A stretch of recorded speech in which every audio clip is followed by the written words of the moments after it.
56% oppose U.S. military action in Iran. Do you think part of the intention behind these videos is to distract the public from what's happening? This war is presenting all kinds of problems with shipping lanes and the economy and gas prices and dead troops and civilians. And the Trump administration would not like to talk about any of these. And so they want to change the topic and distract as much as possible. And I think getting the media and the American public talking about an unconventional messaging campaign might be the best way to do that. The messaging strategy is a sharp departure from past presidents like George W. Bush. In the lead up to the Iraq War, of course, the Bush administration spent many months building coalition support, going through the UN. There was significant discussions with Congress. All of these things took a lot of time and a lot of effort. And what we've seen from the Trump administration is really no warning, no public discussion, no public debate, no gathering of allies. As the war drags on, so do ceremonies like this. In all, 13 American service members have died since the fighting began in Iran, and nearly 200 wounded, according to U.S. Central Command. For military families, the war isn't just headlines, it's personal. Carrie and Jim White, both Army veterans themselves, know the toll of war firsthand. 7 of their 9 children have served. Their daughter, Kimmy, was severely injured in Afghanistan in 2014, requiring full-time care. Their son, Campion, just graduated from Army Ranger School.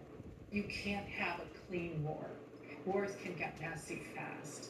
And I think this administration, I want to think this administration values that we can't have a lengthy war. There's no question that this going down this path has massive consequences for the people who participate in it.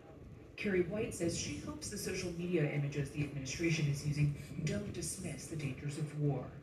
Carrie, have you seen any of those videos? A little bit, and what would be disturbing to me is if it's perceived as a gaming kind of event. It really comes home when you have loved ones that are involved, and I don't like to see it reduced to some sort of a gaming strategy type of event, if that's in fact what's happening, because it's really real to the families that are involved, like ours. Her husband Jim worries the war's low casualty count is keeping it out of the public view. I think in a way, the more dangerous thing is the fact that we've had so little loss, right? It's been so easy that it makes you feel like you can go a little bit further than you probably should. That's the real risk. As we just heard, more than half of Americans do not support U.S. military action in Iran, despite the Trump administration's efforts. For more on that, we're joined by Kurt Mills, Executive Director of American Conservative Magazine. He's been outspoken against U.S. involvement in Iran. Kurt, thank you for joining the program. Thank you for having me. Let's start with President Trump ran on this notion of no more forever wars. We just heard from Rick Scott earlier in this program, the senator from Florida, saying that Trump has said that he doesn't like them, and he acknowledges that Americans don't like these long, protracted wars. Is this conflict with Iran America first? No. It's transparently a betrayal, and the Republican rhetoric is increasingly becoming Orwellian. This is a war. Iran feels it's a war. The late Supreme Leader of Iran knows it's a war.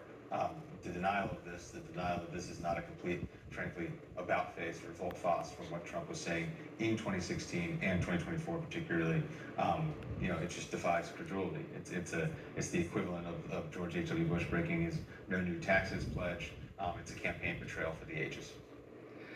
What are you hearing from inside the administration from people reacting to this conflict? The administration thing is very curious. I think the president drove this decision, and I don't think there was a long series of consultations. And I think that's why you see the helter-skelter nature of the rationales that they're citing. They don't know why they went to war because there wasn't an all-of-administration discussion, frankly. And I think also, especially because you saw the counterterrorism chief, Joe Kent, resign, I think it would not be surprising if more members of the administration resigned in the coming weeks, if the conflict continues.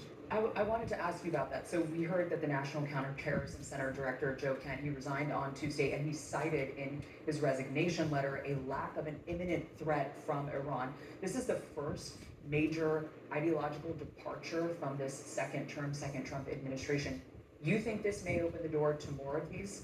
For sure. And look, and I don't think we should just brush Kent aside. It's already a bigger resignation in this administration for Iran than there were for the Democrats under Gaza in 2 years. Do you see a generational divide right now among MAGA and conservatives over this Iran war? For sure, and respectfully to the older viewers, but this is a war that is driven by baby boomer conservatives. It is plain as day. What are you hearing from the younger MAGA set about why they don't support this? I think it's demoralizing. And I think, well, first of all, they reject the casus belli, such as it is. There was not an imminent threat. The messaging from Speaker Johnson and others that there was an imminent threat to the Iranians getting some form of nuclear enrichment is just twisting the words. There was not an imminent threat. The Iranians did not have nuclear weapons that could hit the homeland, did not have missiles that could hit the homeland. The Iranians were at the negotiating table. It's not to say that we should trust everything they wanted to do, but if Trump wanted a better deal than even Obama's JCPOA that was on offer last spring, that was on offer this spring, he rejected it and went to war.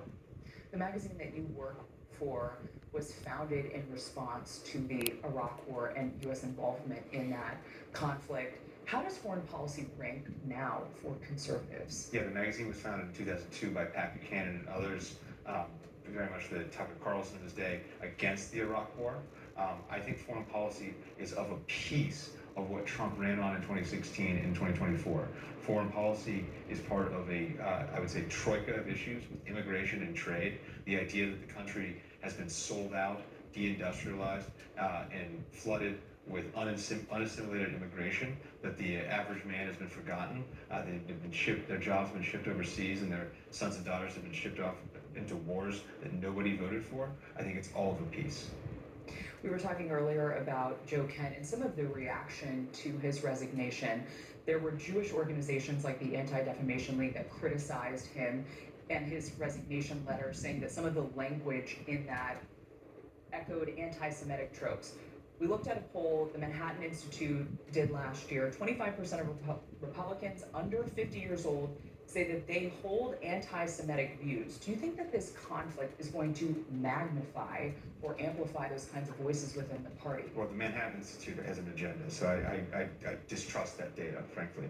They want to equate principled criticism of the Israeli government with anti-Semitism, and I think that should be rejected on both left and right. It's the most cynical type of politics. It's the type of politics that, frankly, Republicans were put back into power to reject. People were tired of speech policing and woke mind games, frankly, and the Republicans are doing the exact same thing with anti-Semitism and the Israel debate. That's not to say that there's no anti-Semitism in the country, but I believe it is being willfully conflated with principled criticism of this war for the war's aims. How do you see this Iran conflict impacting the midterm elections later this year in November, and also looking ahead, influencing the Republican presidential primaries, which will really start within the next year or so? First of all, the president can declare victory now and come home. He doesn't seem like he's going to do that, but if he doesn't do that, I think they're going to lose Congress, and they're going to lose both houses of Congress, and I think that's going to be pretty dramatic. As to the primary, I think it is going to be the leading issue. I mean, the reality is that whoever's in power now has the Israel bag. You saw it in the Democratic primary. Everyone forgot because Joe Biden's disastrous performance in June of 2024 at the debate. What was going on weeks and months before? There were campus protests roiling the country over Israel. The reality is that both parties, the bases, are fed up with this relationship that is driving us into war. Kurt Mills, thank you so much for joining us. Thank you.